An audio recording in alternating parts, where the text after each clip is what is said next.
श्रीरत्न शरणम। ईश्वर गड अल्लाह छ या छैन, यसको स्पष्ट जवाफ कमै मात्र मानिसहरूले दिएको पाइन्छ। स्टेफेन हकिन्सले हालसालै यो संसारमा कुनै पनि गड छैन र यो संसार विश्व ब्रह्माण्ड चलाउन चल्न कुनै पनि ईश्वरको आवश्यकता छैन। कसैले गड अल्लाह ईश्वर देखाउँछन् भने म मेरो सबै सम्पत्ति त्यो व्यक्तिलाई दिन तयार छु भनेर च्यालेन्ज पनि गरेका थिए। अब यसमा मेटाफिजिकल प्रश्न हुन जान्छ यो, र यसलाई 3-4 तरिकाले व्याख्या गर्न सकिन्छ। एउटा गड अल्लाह ईश्वरप्रति विश्वास गर्ने विश्वमा सबभन्दा ठुलो जमात चाहिँ बाइबलमा लेखिया छ, कुरानमा लेखिया छ, वेद उपनिषद र पुराणहरूमा लेखिया छ। त्यसकारण हामीलाई विश्वास छ, हाम्रा पिता पुर्खाहरूलेदेखि मान्दै आएको छ, यो संस्कार हो। हामी हाम्रो पद प्रतिष्ठा र पैसा यसै गड ईश्वर अल्लाहबाट प्राप्त हुन्छ। सृष्टि पनि हुने गर्छन्, पालन पनि हुने गर्छन् र संहार पनि हुने गर्छन् भनेर विश्वास गर्ने सबैभन्दा ठुलो जमात छ यो संसारमा, जो चाहिँ जिज्ञासु वर्गमा पर्दैनन्। एउटा जीवन जन्मिन्छन्,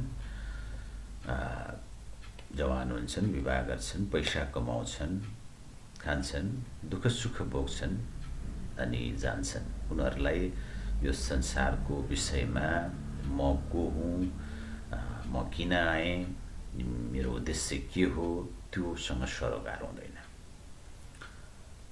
अर्को पक्ष हुन्छ अलिकति जिज्ञासु, जसले चाहिँ संसारलाई हेर्छ। खोइ त यत्रो प्राकृतिक विपत्ति आउँछ, दुनिया प्राणीहरू मरेका हुन्छन्, युद्ध भए, ठुल्ठुला युद्ध भए, कयौँको मानिसहरू मारिए, कयौँ प्राकृतिक डढेलो लाग्छ, कयौँ पशुपन्छीहरू मर्छ, विभिन्न जघन्य अपराधहरू हुन्छ, नाबालक बालबालिकाहरूमाथि विभिन्न दुष्कर्म गरेर मारिन्छ, कयौँलाई बिल्लीवाट पारिएको छ, कयौँ दुःखमा मरेका छन्, गड अल्लाह र ईश्वरका नाम लिएर पुकारेका हुन्छन्। तर कहीँ कतै कहिल्यै पनि कसैले पनि आजसम्म प्रत्यक्ष रूपमा गड अल्लाह ईश्वर आएर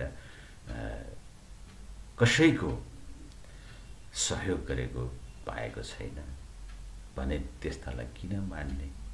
न मेरो बाउले देखे, न बाजेले देखे, न बजारुजूले देखे भनेर एउटा सीमित तर्क दिएर तार्किक रूपमा गड अल्लाह ईश्वरलाई अस्वीकार गर्ने पक्ष पनि छन्। अर्को भनेको जो जिज्ञासु छ, जसमा एउटा इगरनेस हुन्छ, उसले चाहिँ खोज्छ कि के कारणले चाहिँ यहाँ गड अल्लाह ईश्वर छ या छैन। जसमा ठुल्ठुला वैज्ञानिकहरू जस्तो फिजिसिस्टहरू स्टेफेन हकिन्सले त च्यालेन्जै गरे कि यो संसारमा गड अल्लाह ईश्वर छैन र यो विश्व ब्रह्माण्ड चलाउन गड अल्लाह ईश्वरको कुनै महत्त्व पनि छैन, आवश्यकता पनि छैन। अब यो स्टेफेन हकिन्सकै कुरा गर्दाखेरि यो मानिसहरूले अन्तरिक्षमा, यो निराकार आकाशमा यति टाढासम्म टेलिस्कोपको माध्यमसम्म पुग्न सकिसके कि 1000 प्रकाश वर्ष टाढा मिल्की वे, ब्ल्याक होल हुँदै कहाँसम्म हेरिसके, खोजिसके।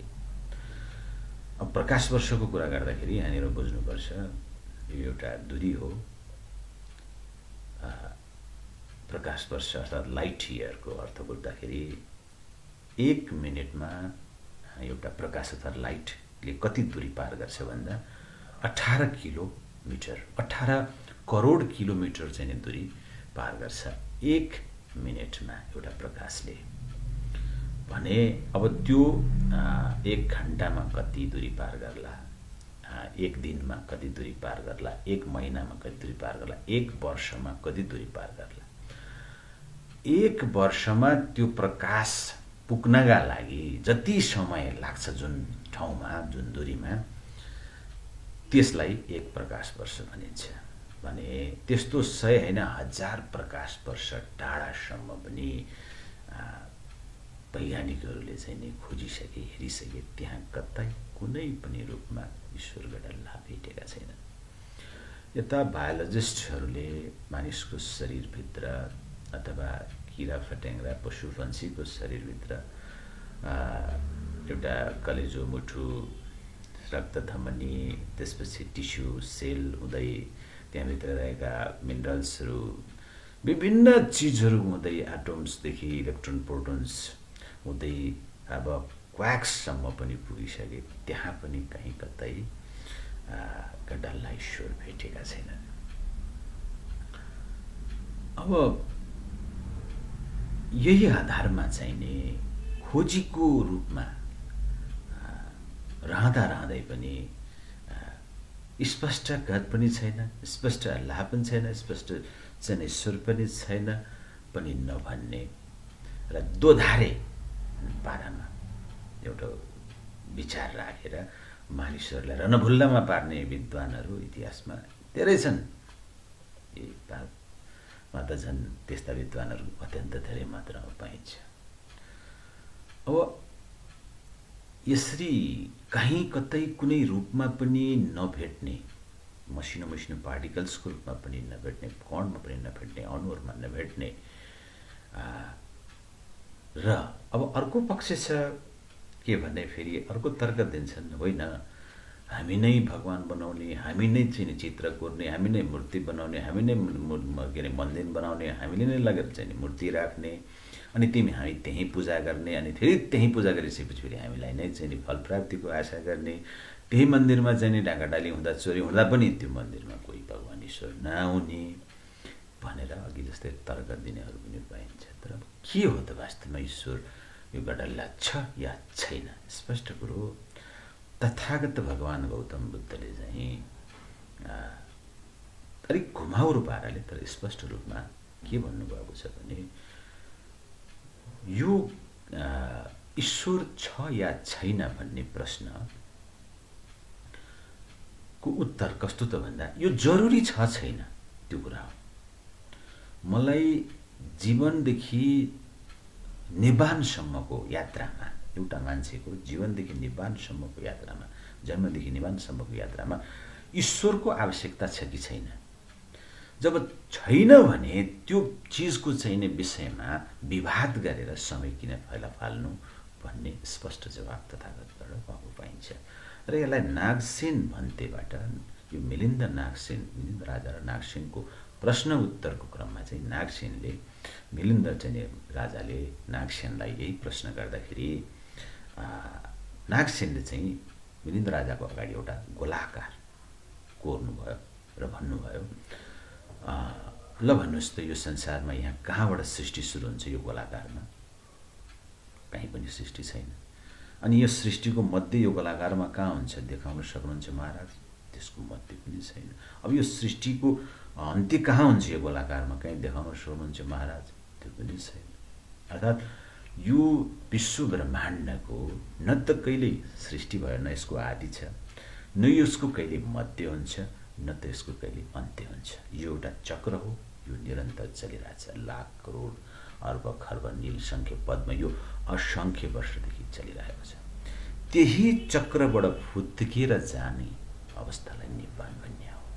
भन्दा स्पष्ट रूपमा यहाँ ईश्वर छैन भन्ने चाहिँ तथागतको अभिप्राय हो। र सही रूपमा भन्नुपर्दाखेरि अब ईश्वर छैन, गडल्ला ईश्वर छैन भने यो संसार केले चलेछ त? सृष्टिकर्ता को हो त भन्दा क्रमशः मलाई मेरा बाबुआमाले सृष्टि गरे, क्रमशः बाबुबाजेले बाजे जाँदै गए र अनि यो संसार चल्छ कसरी त भन्दा कर्म चक्रले चल्छ। प्रत्यत्य समुत्पादले यो संसार चलेको हुन्छ। अब यो अलिक विस्तृत हुन्छ यसको विषयमा वर्णन गर्दाखेरि, तर यो प्रत्यत्य समुत्पादलाई स्पष्ट बुझ्ने हो भने पनि यहाँ ईश्वर गडल्लाको कुनै पनि भूमिका देखिँदैन र स्पष्ट भन्नुपर्दा यो संसारमा गडल्ला ईश्वर मानिसको कल्पनामा बाहेक, मानिसको दिमागमा बाहेक अन्यत्र छैन। धन्यवाद।